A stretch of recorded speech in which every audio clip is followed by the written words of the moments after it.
Well, today on our show, we meet Kim Laureen. She's a mom of 8, and she's a writer and director of a documentary called Selfless. Selfless is a beautifully filmed documentary that addresses and opens up the conversation about our selfie world and the power and impact of social media on young people and all ages. Thank you for being here today, Kim. Thanks so much. Tell us about what inspired this film called Selfless. Well, my daughter and I, who I've been working with, we looked around, we saw heads down, faces not engaged in one another, and it really made us wonder, where we're leading the next generation and what are we reaching for? And what really came to me was the verse James 3:16, for wherever there's envy and self-seeking, you find confusion and every evil practice. And that didn't leave me. I just felt like that's where we're at today. And I felt afraid. Yeah, and I mean, the essence of Selfless, tell us the main message of this film. Well, it's not an anti-technology film in any way. We always want people to know that because technology is not going away, nor should it.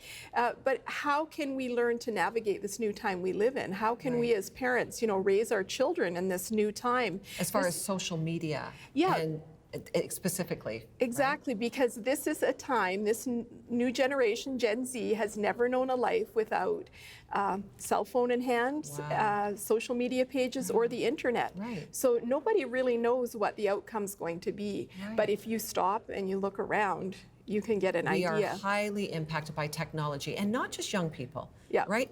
All ages. We have a phone in our pocket that's drawing our attention all the time. Yeah. So why Selfless then? What's the heart behind that you thought you have a message to tell? Well, Meg and I, my daughter, we both felt that this story was placed on our hearts. And so we were like, how can we impact this ever-growing epidemic that's going on? We started researching statistics, and they are very, very grim, with anxiety and depression through the roof.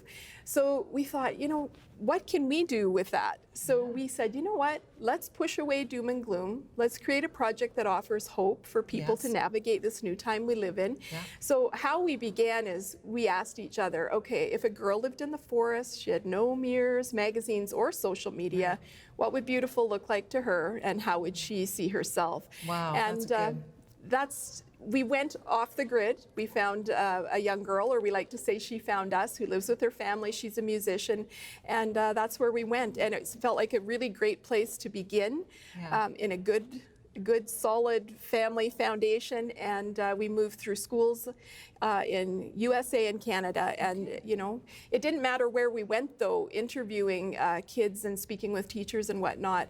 If it was a school of privilege or, high risk, it was the same message. Loneliness in the social media age. Wow. Yeah. And the more kids are starting even younger and younger, what do you think happens when we have this phone in our hand and happens in our psyche as far as this self-centered, universe? What's happening right now in the minds of our kids and adults as we participate in that? Well, the number one word that comes to mind is addiction. We're dealing with addiction, and we cannot ever underestimate the power of that. And it's starting from a young age. Our children, it's becoming such a me-oriented society. The world revolves around me, and it's not doing anyone any good. And so people have become so self-absorbed, and there's so much anxiety and depression, as I said. And, when we get outside of ourselves, because our phones and that, they keep us, like this. You're and right. we need to We're walking the streets ourselves like up. this, bumping into each other, right? Yeah, exactly. And we need to open ourselves up, and we really need to get outside of ourselves. And I've heard you say before, when we get to the end of ourselves is when we find God. Because what are we really reaching for every time we open these devices? We're looking for something inside. We are. And how have young people responded to this documentary? It's been amazing. Is it shown in schools? It's been in schools, youth groups, really wherever people gather. Okay. And it was shot for teens. It's really resonating with parents because we're all in this dilemma. Yes, and it's makes a lot of sense. Yeah, it's a very inconvenient reflection for a lot of us parents. I mean, I've been there too, but it... like we want our kids to to change, but we don't want to change? Yeah, well, that we're okay? their greatest example, right? Right. And so the kids are, for example, there was a mom who brought her daughter, and her mom didn't feel she was ready for social media and that. And after she saw Selfless, she says, you know what, Mom? I don't even want it, because she could really see the rabbit hole that it can take you down.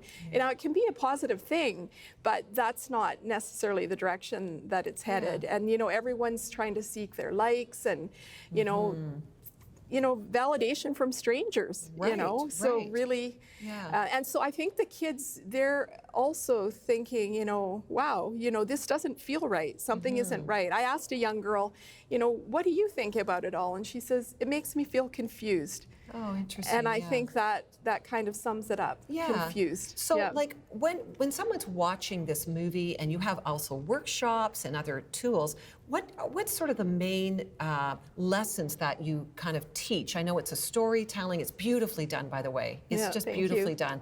But what's some of the main tools or teaching that comes across in the film? Well, there's 4 key messages in Selfless. Never take more than you give. Beauty is felt, not seen. Happiness is found helping others.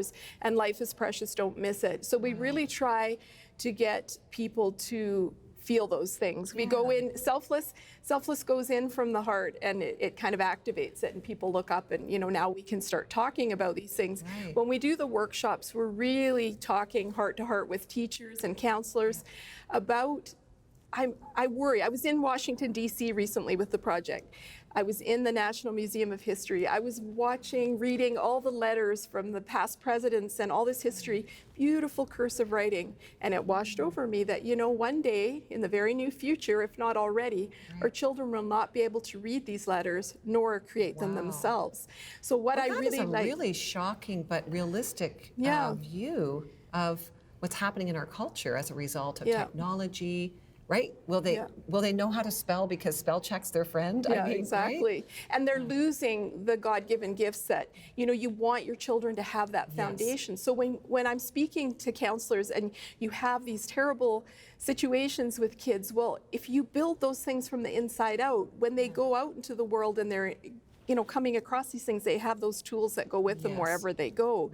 But they're losing that. So really one of the main messages of Selfless is that we have to move from a self-centered world to an other-centered world.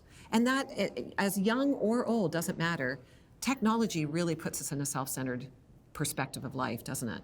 Yeah, it really does. And Selfless really would like people to become more selfless and less self-absorbed. And our hope for the film is that we know there's not a one-off fix, but if people will look up, be more present in the moment, then we can realize that life is precious. We don't want to miss it. And well, this is a beautiful tool, and I thank you for awakening us, because I think any of us can kind of fall asleep at the wheel on this. But we know there's prevalent issues in our culture with young and old, and there's hope, right? We don't have to be— it doesn't have to be the boss of us. No, we don't want to be slaves to it. That's right. Sure. That's a great message. How do people find the film Selfless?